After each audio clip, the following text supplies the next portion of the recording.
Filling out your W-4 form correctly determines how much tax gets withheld from your paycheck.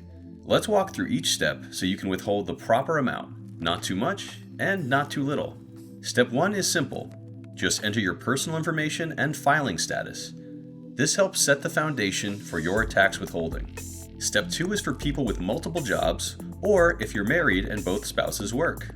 This step is crucial for avoiding a surprise tax bill or refund at the end of the year. Recently, the IRS added an online tax withholding estimator tool. It's a great resource to help you get your numbers right.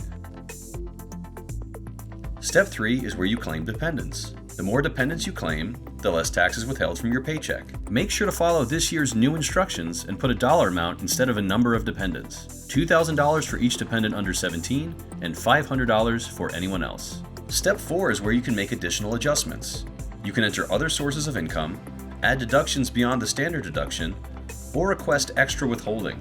This is especially useful if you earn income from investments or side jobs. Now let's talk strategy. Want more tax withheld? You can claim fewer dependents in Step 3, or add an extra dollar amount in Step 4C.